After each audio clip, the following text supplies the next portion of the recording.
تو ایک بہت بڑا اشتہار لکھا ہوا تھا، 20 تراویح ثابت کرنے والے کو 5 لاکھ روپے انعام۔ کہ کس قدر بے وقوفی ہے اور کس قدر احمقانہ یہ امت کی باتیں ہیں کہ 20 تراویح، سینکڑوں سال سے امت کا عمل 20 تراویح آ رہا ہے۔ تراویح کا نام جو پڑھا مجھے یوں لگتا ہے کہ اہل مکہ، یعنی اہل مکہ جو تھے نا، وہ 4 تراویح پڑھ کے ایک طواف کرتے تھے، تو وہ آرام کے لیے ہوتا، ترویحہ آرام، تھوڑی دیر کا آرام۔ تو 4 تراویح کے بعد ایک طواف کرتے تھے، وہ چھوٹا سا طواف 10 منٹ میں ختم ہو جاتا تھا، اور پھر 4 تراویح پڑھتے تھے، پھر طواف کرتے تھے، پھر 4 پڑھتے تھے، پھر طواف کرتے تھے۔ یہ صحابہ کے تھوڑے بعد کے دور کی بات۔ تو مدینے والوں کو پتہ چلا کہ مکے والے تو یہ کرتے ہیں، وہ کہنے لگے اساں کی کریے؟ انہوں نے کہا اسی 40 تراویح پڑھیں گے، 40 رکعت۔ وہ 40 رکعت پڑھتے تھے۔ تو نوافل میں کوئی سختی نہیں کہ بھائی 8 سے زیادہ نہیں پڑھنی، بدعت ہو جائے گی، اور 20 پڑھنا بدعت ہے، یہ سب جہالت کی بات ہے۔ اور یہ 8 پڑھ رہے ہیں یہ غلط ہے، یہ بھی حماقت کی بات ہے۔ جو صحیح حدیث سے دلیل پکڑ کے کوئی عمل کرتا ہو تو بھائیو اس سے بحث نہ کیا کرو، مناظرہ نہ کیا کرو، یہ بہت نادانی والی بات۔ اور امت کا خلق لاکھوں کروڑوں انسانوں کا ایک عمل پہ جمع ہونا، یہ بذات خود اس کی طاقت کی ایک دلیل۔ اور حرمین جب سے میرے رب نے حضرت عمر نے 20 رکعت شروع کی، آج تک وہاں بھی ساری مساجد میں 8 رکعت تراویح ہوتی ہے، لیکن حرمین کی مسجد میں 20 رکعت، ادھر بھی ادھر بھی۔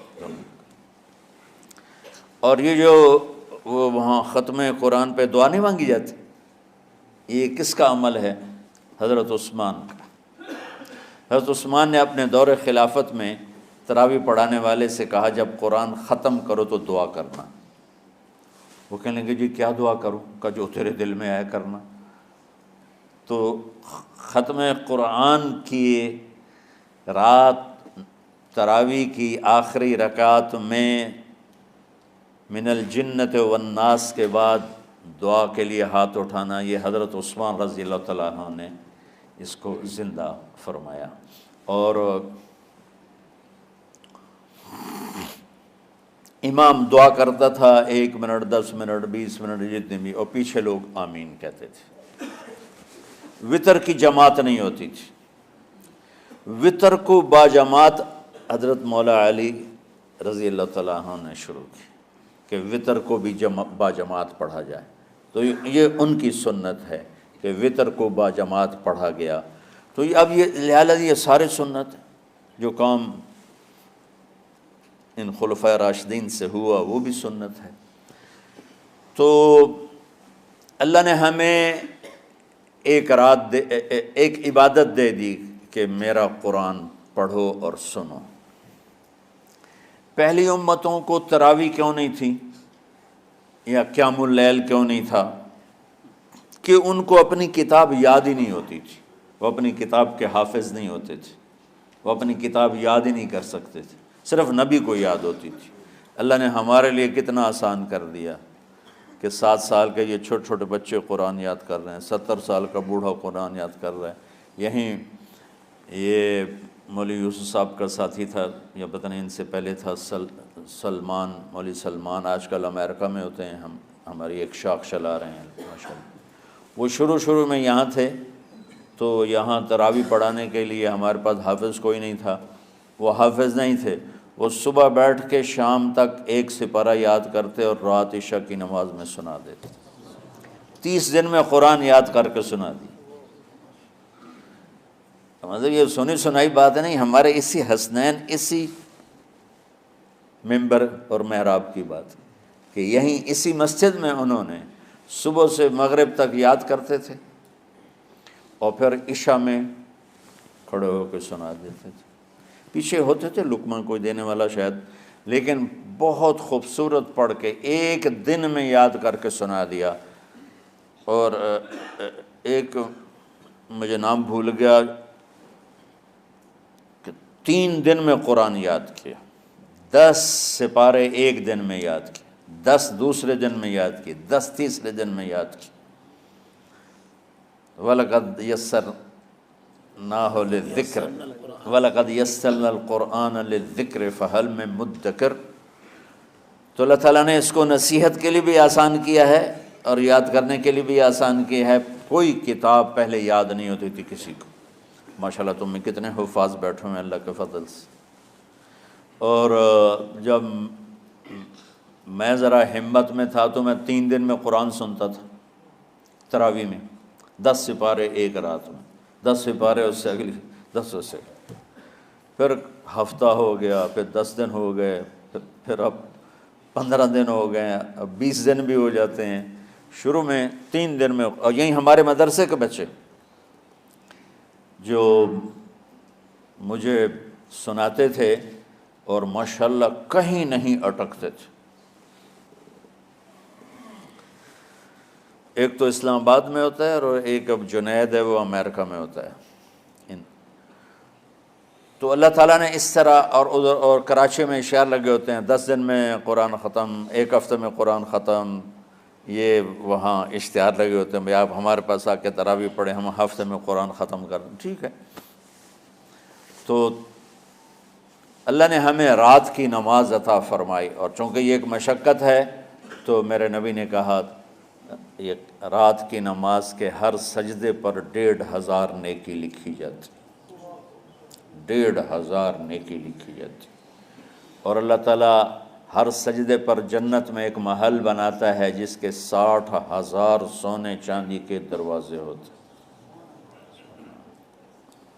اور ایک درخت اس کے لیے لگاتا ہے جس کے نیچے 100 سال گھوڑا دوڑ سکتا ہے۔ تو رمضان کا اہتمام آپ رجب سے شروع فرما دیتے تھے، جس کو ہم آج صلاۃ التراویح کہتے ہیں۔ میرے نبی کے زمانے میں اسے قیام اللیل کہا جاتا تھا۔ تراویح کا نام کب پڑا اس کا تو مجھے پتہ نہیں، کہیں نہ کہیں لکھا ہوگا، لیکن صحابہ کے دور میں اس نماز کا نام تھا قیام اللیل۔